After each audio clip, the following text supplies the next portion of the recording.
I think that I've finally discovered the simplest formula for painting realistic scale model figure faces. If you've ever tried to paint up a figure to go with your new tank or aircraft model, then you probably know how tricky it can be to make that tiny trooper look realistic rather than looking cartoony. But fortunately, you don't have to be an award-winning figure painter to get great results.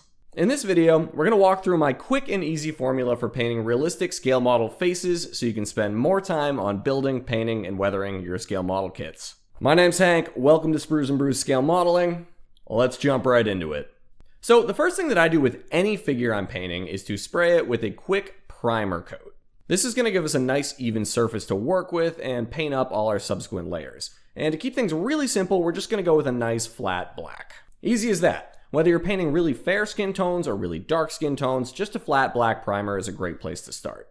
Now, this particular figure is wearing an M1 helmet that I've gone ahead and painted up before I tackled our face here, but you can do that either before or after you paint up the face, it's really up to you. The first thing we want to do is pick our base flesh tone. For Caucasian figures, I like this Vallejo flat flesh, but depending on the skin tone you want to achieve, you can use a variety of different paints for your base color. We want to load up our brush with a little bit of water from our water cup and mix it in with our base color. This is going to help thin the paint down to a nice glaze so we don't have really heavy coats of paint on our face. And then we're going to start brushing this on. You'll notice that it looks super watery, it's transparent, and it's kind of running unevenly across the sculpt, but that's okay. Since this paint is nice and thinned down, we've got some time to work with it and try and get a nice even glaze all over our face. You'll notice that we can see some of the black primer peeking through though, so we're going to want to give that first layer about a minute or so to dry, and then we're going to repeat the process with another very thin layer of that same color. We're going to want to do this about 3 or 4 more times, with each layer building up a little bit more color, but staying thin enough to keep the flesh looking natural.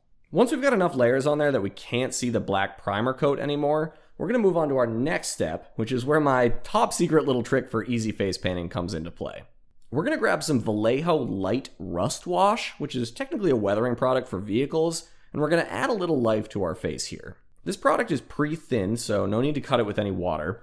We can just load up our brush and carefully brush this all over the skin that we've painted so far. This is going to give a really fine, thin tint of a warm, orangey red to our flesh. It's going to flow into all the fine details of our sculpt, like the eyes, the nostril, and the mouth, and help accentuate those parts of the face. Now, it's going to look a little weird and too orange at first, but stick with it and let that first layer dry completely. Trust me, it's all going to come together. Once our rust glaze is all dry, then it's going to be time for our figure's eyes. Now, super important here, at 1/35 scale or smaller, we don't need to paint the whites of the eyes. Yes, the super high-end figure painters do it and make it look so great on the box art, but poorly done big old googly eyes are a surefire way to ruin an otherwise great little figure. And again, this tutorial is about the easiest way to create high-quality realistic figures, so this is a little hack for you. Once our rust wash is on there, we're going to pick out our eye color. I'm using a nice flat blue here, but you can use whatever color floats your boat really, as long as it's a normal eye color. Grab your finest point brush and very carefully draw in 2 little dots inside the eye sockets. Remember, you're watching me paint this guy way zoomed in 4K.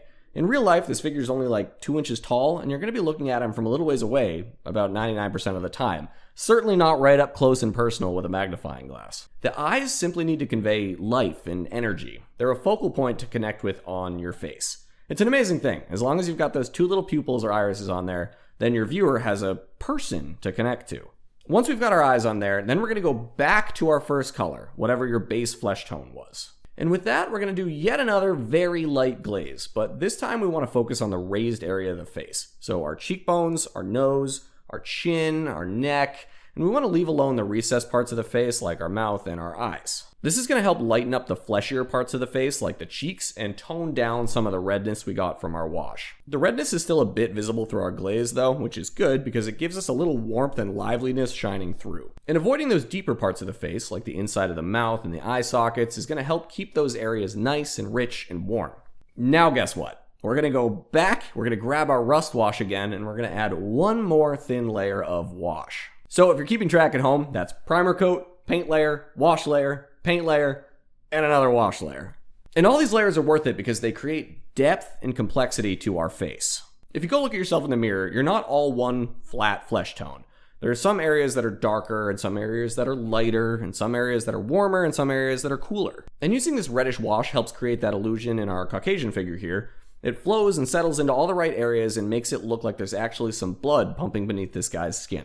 And yes, up close in 4K here, he looks a little too red, but that's okay because we've got one more step to cover. At this stage, we're done with our regular acrylic paints, so it's time to spray the head with a coat of gloss varnish to protect all of our work so far. And as an added bonus, the gloss coat is going to help our next product flow properly all over the details of our figure here. After that varnish coat dries completely, we're going to take some enamel dark wash and do a little sludge wash all over his face.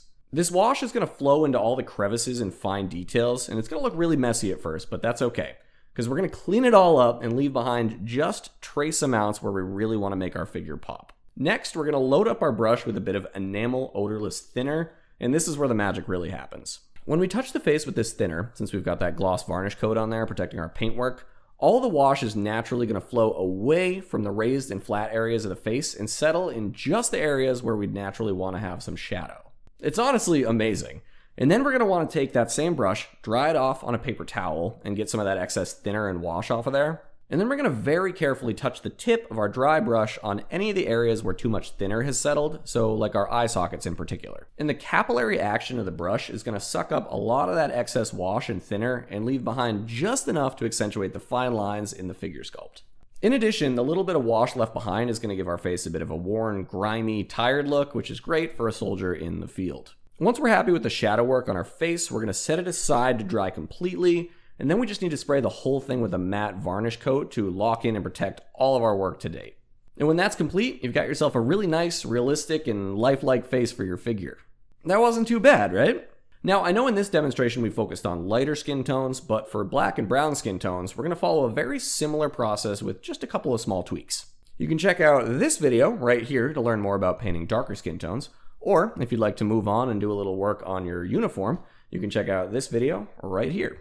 Thank you for watching. I've been Hank from Sprues and Brews Scale Modeling, and until next time, be well, happy building, cheers.